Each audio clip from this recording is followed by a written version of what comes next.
It doesn't matter whether it's the past, the present, or the future. The Atlanta Falcons are in trouble. That and more on today's edition of Locked On NFL. The new Locked On NFL. The madman Tyler Rowland is your double shot of NFL espresso with the Locked On local experts on every major story.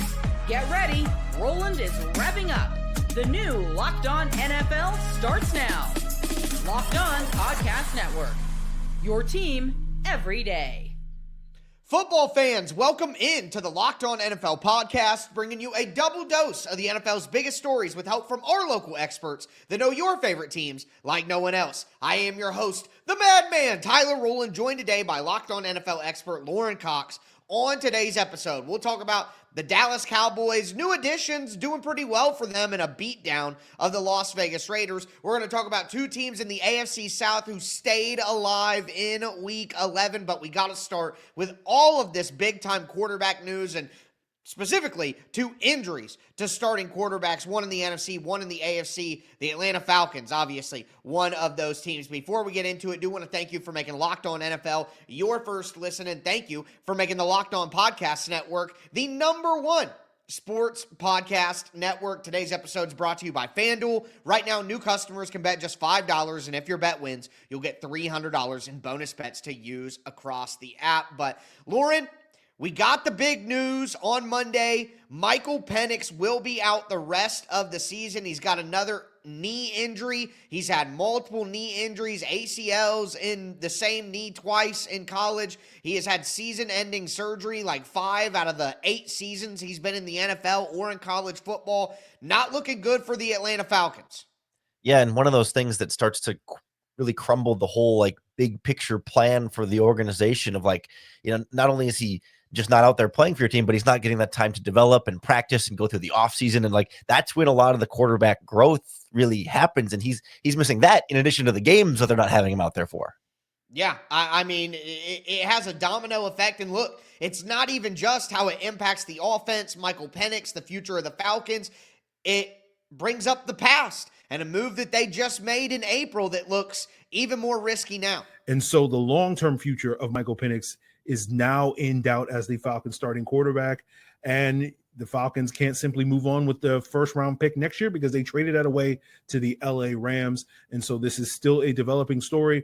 But the Falcons, made the big, bold decision to take 2 swings at the quarterback position in 2024, signing Kirk Cousins, drafting Michael Penix. And now there's a real probability as we sit here midway through the 2025 season that they have whiffed on both of those swings because both of these quarterbacks have been unable to stay healthy. So we'll keep you locked here on Locked On Falcons as this ongoing quarterback saga continues. Make sure you continue to make Locked On Falcons your first listen, your team every day. This just goes to show you how this dump every asset that we have to fix a problem that we have approach that Atlanta has taken in back-to-back off seasons at 2 different positions has huge downside. Like Aaron from Locked On Falcons talked about, they go out, they pay Kirk Cousins, they use a top 10 pick on Michael Penix. Well, now you don't have a first-round pick to help Kirk Cousins, and then you flip it around, and if Michael Penix doesn't work out, then you had to pay Kirk Cousins all that money, which you couldn't use to improve your roster, around Michael Penix, who was a cheap rookie quarterback. It's like both ways failed, and then last year they get James Pierce, and now that's going to turn out to be a top 10 pick for the LA Rams. I mean, and James Pierce Jr. is a good prospect, but would you trade James Pierce Jr. for a top 10 pick in this year's draft class? I don't think many people would do that, so it's just I feel bad for Falcons fans because now with all the things you mentioned that hinder Penix from growing as a player, the issues that they're going to have from this anyway and how it taints what they've done in the past, you don't make a move like that with James Pierce Jr. and Jalen Walker in the first round unless you know for certain that you have your offense and your quarterback figured out, and they couldn't have known that with Michael Penix yet. Yeah, I'm torn about this because on the one hand, I could see if we try and take hindsight out of it, if I were a Falcons fan, I like the idea of hey, let's have some quarterback insurance by doubling up on that spot. And hey, let's really address the pass rusher position and get 2 young guys that you can be really excited about and feel hey, I would rather my team invest too much into these really important positions than invest not enough.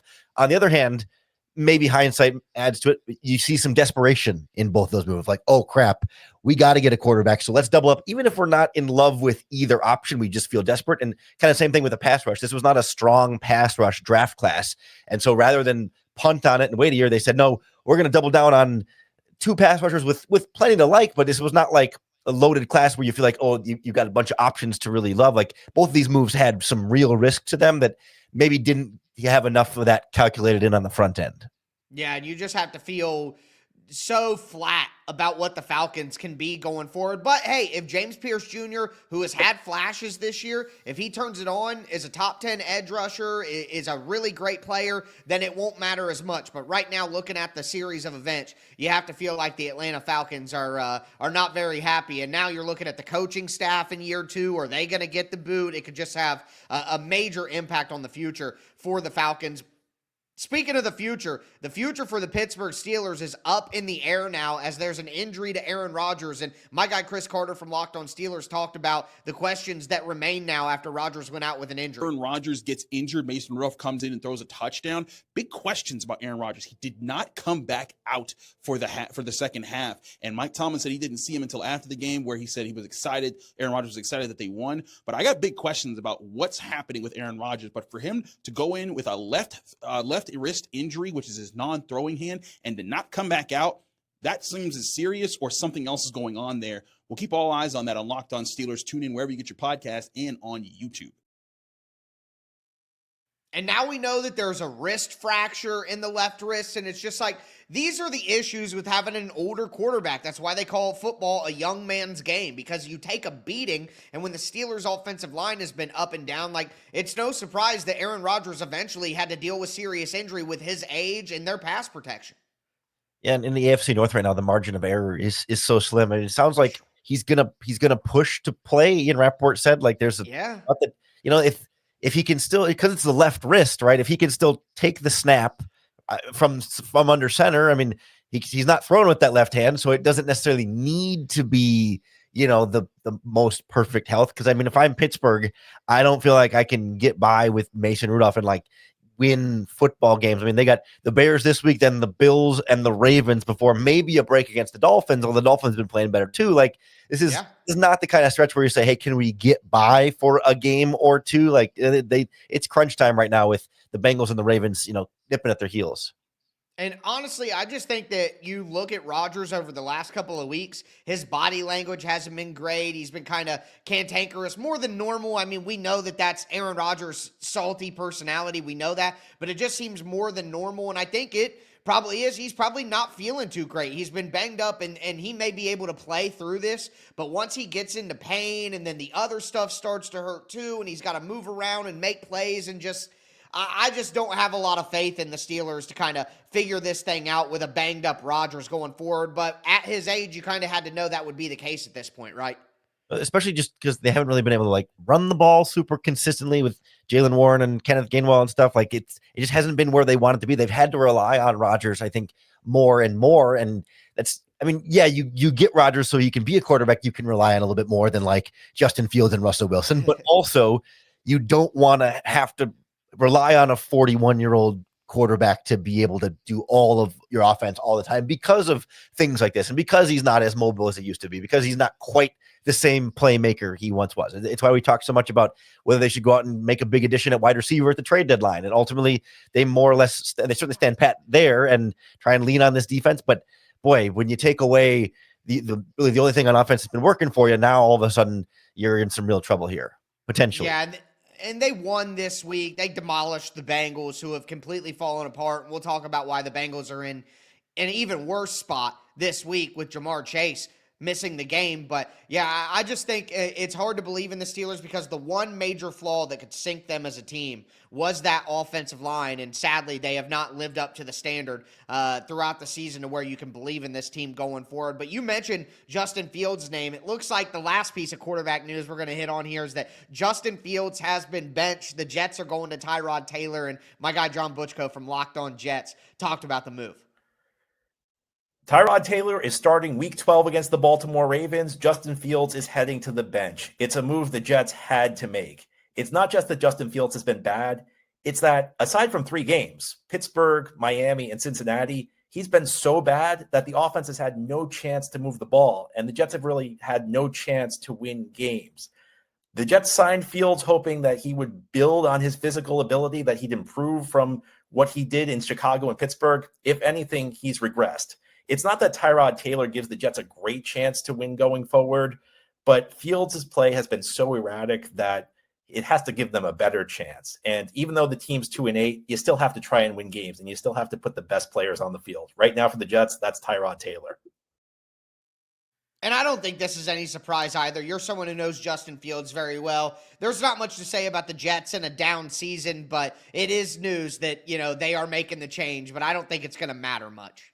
Yeah, it's a little bit of moving the deck chairs around on the Titanic. Like, there's Yes. 35, 36-year-old Tyrod Taylor. Like, we kind of know what he is at this point, and that's not like a consistent starting caliber quarterback. So, I mean, I get that you got to make a change just to show your team something, but you'd like to stick it out with Justin Fields and just see what possibly you can make out of it. But maybe they've exhausted that and said, all right, screw it, pack it in for 2027 or 2026.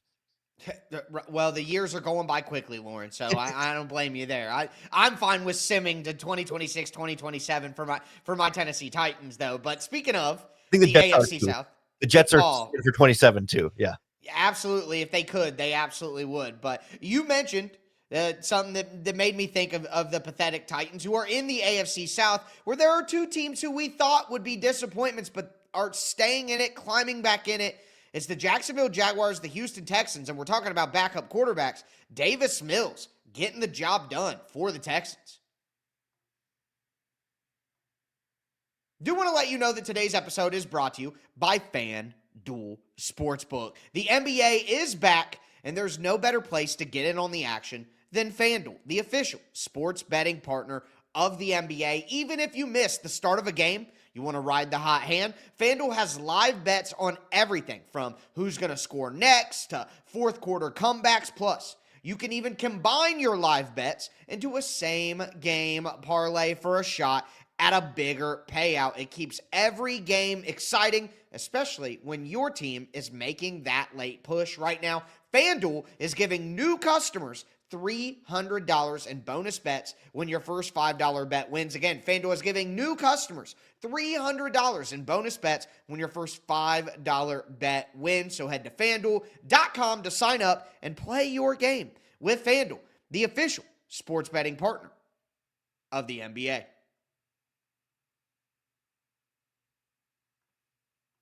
All right, Lauren, let's continue today's edition of Locked On NFL. We talked about all the quarterback news from Monday in the NFL news cycle. Now I want to move back to Sunday a little bit because there are some teams that I didn't give enough love to after the recap episode yesterday. And again, we travel south, the AFC South. As the AFC continues to get more and more competitive in the playoff race, there are 2 teams that are staying in it. And I want to start with the Texans, who come back on the Jacksonville Jaguars last week, 36-29. They got Davis Mills in the game after losing C.J. Stroud. They go and play the Titans. The Titans play a scrappier game than what we're used to, but the Texans find a way to pull it out at the end. And again, Davis Mills was not a major problem in that game, and that's something that was discussed by my guy John Hickman from Locked On Texans. I didn't think that game was going to end, and I definitely didn't think Houston was going to hold on to the lead, but they did, and the Houston Texans improved to 500, 5-5 on the season, beating the Tennessee Titans 16-13. I'm John Hickman of the Locked On Texans podcast, your team every day. It was hard to watch that game. It was, especially in the first half. Second half, Houston came out, was able to get a touchdown on the board. Amazing catch from Nico Collins. But overall, man, I just think this is one of those games where it was almost a trap game. Cam Ward did a good job at the end of keeping Tennessee into the game, scoring late. But for the Houston Texans, hey, man, enjoy the win. You're at 500. You control your destiny. But you can't have too many more of these moments. And I think this game proved, for anybody that was doubting how much Houston needs their franchise quarterback in C.J. Stroud, they need him against Buffalo. Don't know if he will be. I'm getting ahead of myself. But overall, they're going to need their quarterback soon to stay competitive late in the season where they're starting to take on some great teams. But this was a good game for Houston. They climbed themselves out of an 0-3 hole. able to put together 2 back-to-back wins in the division, which is very important. So now we continue to monitor what the Houston Texans will do Thursday and for the rest of the season. Make sure you listen to the Locked On Texans podcast throughout the week, your team every day. Now, we're getting reports that C.J. Stroud is still in concussion protocol, so he's probably not going to be able to play against the Buffalo Bills. But when you get major pressure on Josh Allen, he's made some turnovers this year. The Texans' defense is absolutely ridiculous. I think the Texans are just as formidable without C.J. Stroud and with Davis Mills in as they would be without him.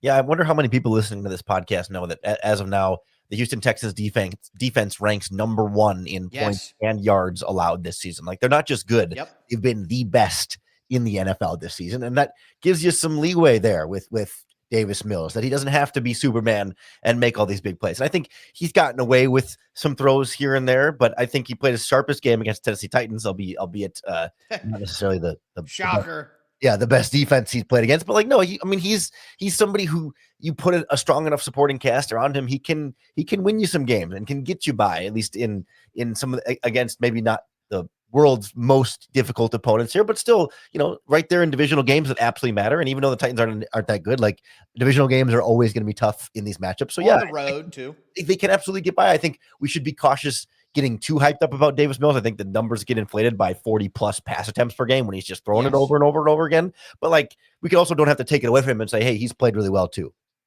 No, I agree. And you look at the Texans do have a pretty good cast of characters to throw the ball to. Dalton Schultz has been good in recent weeks. We know Nico Collins is a high-level player. They got their rookies, Jalen Noel and Jaden Higgins going. I mean, Woody Marks, now that they got him more involved, he got 18 carries in this game on Sunday where Nick Chubb only got like 4. They got Woody Marks more involved because he's a much more explosive player. Like, I think they do have a good cast of characters there on offense to support Davis Mills. The real problem for the Texans is they play the Bills, they play the Colts, they play the Chiefs. Those 3 games right there, if they don't at least win 2 of them, they're probably going to be out of the playoff race because all 3 of those teams are going to be playoff contenders. Yeah, and especially with the Colts being in division, like, some of those are going to really be some tight back and forth battles there. But I also AFC. But this is a defense that I'm willing to lean on and willing to trust quite a bit. I think they've come a long way from the start of the season, and feeling like that's a group that really has been so solid in getting after the quarterback and being someone that, like you mentioned, you get Josh Allen under pressure, you can get some mistakes out of him, and easier said than done, but still, something you can get. Same thing with Daniel Jones, right? Coming up in Indianapolis. Like, these teams haven't faced some of the defenses that are playing as well as Houston is. And so if Davis Mills can kind of just keep getting the ball in the hands of these playmakers and, make it up for when they have some offensive line issues, like, he just gets rid of the ball quickly and lets these guys make plays. Like, there is a winning formula there. It's just a question of, like, when push comes to shove against some of these better teams, will they stress and challenge him in ways that, can he step up to that plate when you might need a little bit more than just a check down game management? Like, can you make the big time downfield throws consistently enough against those teams when your team needs it the most? Well, I will tell you this, on the final drive where the Texans went down and got that game-winning field goal, it was like 3rd and 19, and boy, he layered one perfectly over a cover 2 flat cornerback. It was a tremendous throw. So maybe I'm just scarred because I've seen Davis Mills win in Tennessee so many times now, but I think Davis Mills has the ability to pull off an upset on Thursday night. It's just, how many upsets can the Texans pull there, where you go over to their division mate, who I want to talk about, the Jacksonville Jaguars, who get a dominant statement win over the Los Angeles Chargers. Their schedule going forward is a lot different. They play the Cardinals this week, then they get to play the Titans, then they play the Colts. They're at home for that game, and then they get the Jets. So it's like, out of these 2 teams, I just feel better about the Jags. And let's call it what it is. The Jags beat the Chargers where the Texans beat the Titans. And my guy, Tony Wiggins, who hosts the afternoon edition of Locked On NFL, was on Locked On Jaguars talking about how big of a win this was. The Jacksonville Jaguars have a dominant performance today, 35-6 over the Los Angeles Chargers. And some things that we thought might happen actually did happen in this game, and that is Justin Herbert continued to have his East Coast jinx, is what I called it on the crossover when I talked to David Drogemeyer. Yeah, East Coast jinx, had a terrible game, left with 81 yards passing. The Jaguars pass rush were super active today. They got after it. Trayvon Walker with 1.5 sacks. Josh Allen got a sack, became the all-time sacks leader for the Jaguars. The story on offense was the running game, man. The running game and the offensive line got going. The Jaguars came out in the second half and scored 3 consecutive touchdowns on their possessions. The Jags moved to 6-4 on the season, and they have a signature win as they head to Arizona next week. You can get everything from me on Locked On Jaguars, man, each and every day, because it's your team every day. I like the Jaguars to keep playing well and to ultimately make the playoffs at this point because I trust their lines. They can run the football. They can pressure the quarterback. I trust that. Getting Devin Lloyd back in the lineup in this game, who's been absolutely incredible and was a DPOY candidate early in the season. It changed the defense again. Jacksonville has so much talent. That's why I like them with a coaching change. I like them to win the AFC South this year. That's not going to happen, but I feel kind of paid off with how good of a team Jacksonville is. This is what I expected. They got a ton of talent. I like Jacksonville to make the playoffs. And yet they're just 2 weeks removed from losing to Davis Mills and the Houston Texans, right? I mean, I know. tricky. I know. But Welcome to the agree NFL. in the sense, like, part of it is just from a schedule standpoint. Like they got the Colts twice and they have the Broncos in there, but every other game on their schedule should be pretty manageable. Winnable. It's like it feels like a 10-7 finish is pretty well within reach, even if they're not a quote unquote great team. But like in the AFC right now, 10 wins feels like it's going to automatically get you a playoff spot in here. Whether I don't have a lot of confidence in them to like go on a run once they're in the postseason, but I think given how early they are, in Liam Cohen's tenure here, like I'm not expecting them. They shouldn't be a well-oiled machine just yet. But I think if they find some more consistency down the stretch against these teams, you never know. It takes getting hot at the end, but Broncos, Colts, Titans are their final 3 games, and I think we'll have a good sense by then after that stretch of like if they can actually make some noise, or do they kind of backdoor in with a Titans victory in Week 18 and then kind of flame out. Well, all I know is the Jags always play well against the Colts when they play in Jacksonville. So if they can get one of those games from the Colts, I truly do believe that Jacksonville can beat this version of the Denver Broncos, even them coming off a win against Kansas City. Denver is up and down week to week, and I think we've seen from the Jags and their wins that they have enough talent to knock off even the best teams. So I think they're going to be one of the more interesting teams to watch going down the stretch. But with that being said, there was a Monday Night Football game. We are going to discuss it. But first, we got to talk about Ja'Marr Chase getting suspended.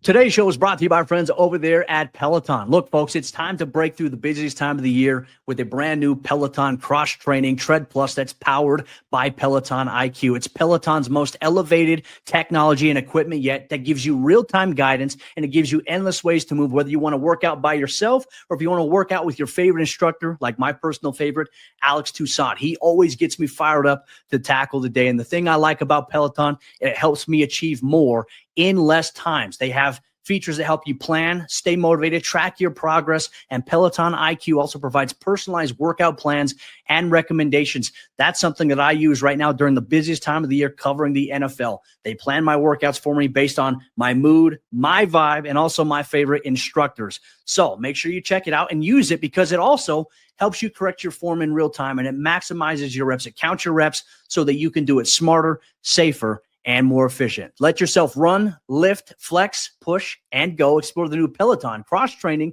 Tread Plus at onepeloton.com. All right, Lauren, let's cap off today's edition of Locked On NFL. We talked about all the quarterback injury news, talked about some AFC South contenders who stayed in the race. Now we need to talk about that Monday Night Football game that happened between the Cowboys. But we got to talk about the other big news on Monday, and it's Ja'Marr Chase being suspended for a game after spitting on Jalen Ramsey, and it's something that our guys over at Locked On Bengals thought would be coming. There were allegations after the game from Jalen Ramsey that Ja'Marr Chase spit on him. There appears to be video evidence of this. If there is a precedent, and there is, Jalen Carter earlier this year, would not be shocked if there's a 1-game suspension coming for Ja'Marr Chase. So insult to injury there, however you want to phrase it. Not something that Ja'Marr Chase is going to be proud of, I think, but things were obviously heated between those guys the entire game. Listen, I don't care how heated it was. It's football. That's great. You can't do that. He was suspended for 1 game. absolutely makes sense. They're playing the Patriots this week. They're going to get absolutely rolled. And like I said last week, they cannot bring Joe Burrow back to play the Baltimore Ravens in Thanksgiving. You cannot risk bringing Joe Burrow back after the injury history that he has to play in these games at the end of the year. You're done. It's over. Once they lose to the Patriots, they are not coming back. All right. They cannot put Burrow out there at 3-8 playing the Ravens on a short week to get slaughtered. They can't do that. Yeah, there's just like almost no redeeming qualities left to this team. I mean, I know they've like scored some points in some games, but they certainly couldn't against Pittsburgh on Sunday. And with Jamar Chase now out against the Patriots, the offense isn't really going to have much to do. So like, I'm with you 100%. Like, you would need to win these next 6 games in a row to get in the playoffs. Like, if you're essentially formally eliminated with, I mean, not literally, but you're virtually eliminated with a loss to the Patriots on Sunday, and then you take Jamar Chase out of that. And like, even if you find a way to win that game, you still got Baltimore and then Buffalo and then Baltimore again, their next 4 schedule. There's just such a murderer's row for them right now that it's just hard to find any hope. But obviously, you know, somebody like Zach Taylor might still be coaching for his job a little bit in some of these situations. So he's got to do whatever he can. And you're not going to tell those players, hey, we're packing it in and we're not trying hard. So, but at some point, you got to play cool with Burrow. Like, it's one thing to like have everybody else try and play cool out there, but like you can find a way to kind of sneak him off to the side and say, hey, we're not going to risk you, but everybody else has got to try their hardest. Yeah, we got I know that you want to send the right message to the team and we're never out of it. And all those guys are in there playing for their lives and their careers and all that. But like, I'm sorry, Joe Burrow is more important than you guys. Like, we can't, and especially every time this guy gets an injury, it's the worst possible version of that injury. You know what I mean? It's like, oh, only 2% of these cases require surgery, and Joe Burrow is one of the worst 1% we see of this injury. Like, every time he has an injury, it's something crazy. I'm sorry, they just cannot take that risk. But moving on to go ahead, sorry. And it would just be nice to like have Joe Burrow going into an offseason as close to 100% healthy as possible, to have like a full, complete offseason of like working with everybody and whoever they draft and sign in free agency. Like, start with a clean start from January 1st, not trying to pick up in May or June or even training camp when things are back to full speed.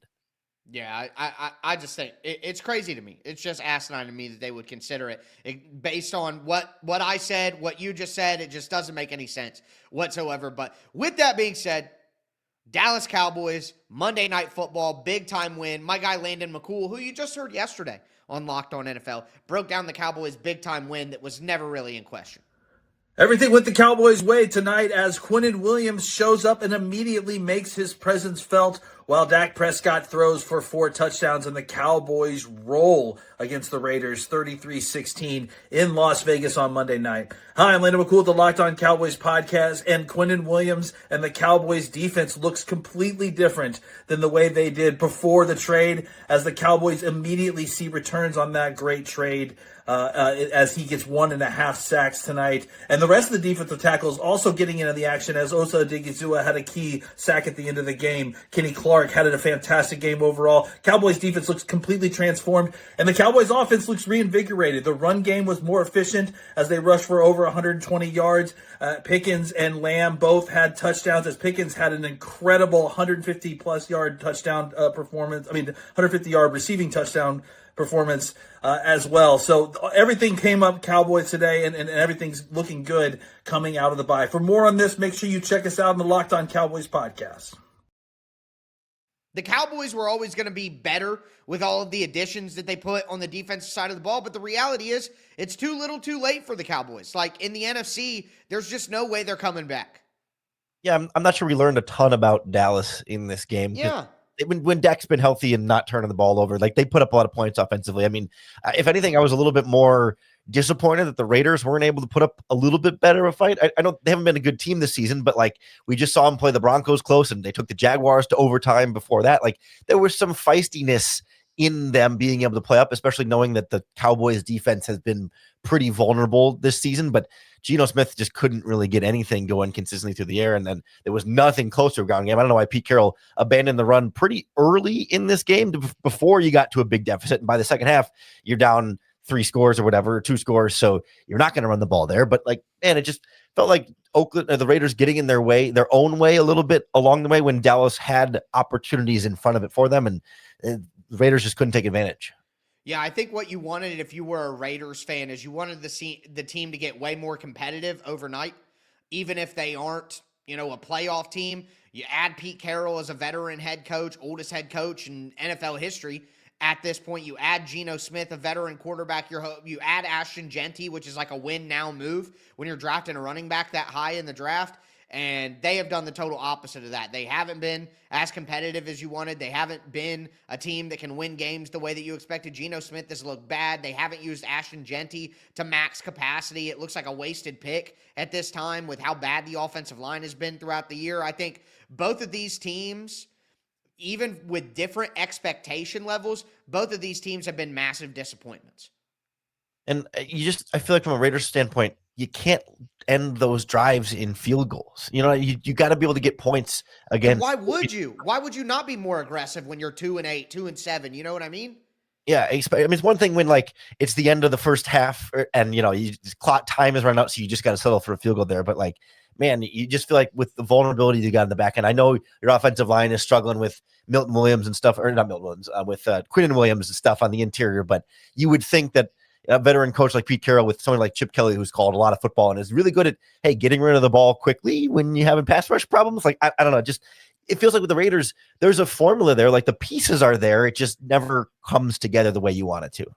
Yeah, I hate to be this way, but looking at the Raiders coaching staff, it's like trying to teach your parents how to use their cell phone. They're going to do it, but it's going to take so long that you're literally going to be shaking while you watch them try to tap through the buttons. That's what it feels like to watch Pete Carroll and Chip Kelly run this team right now. And that's the best comparison that I can give. But, He's going to send the Geek Squad over there to close all the pop-up ads on their computer and uninstall all the spam they accidentally downloaded and cancel all the free trials they're getting billed for over there. Yeah, it's tough in Las Vegas right now.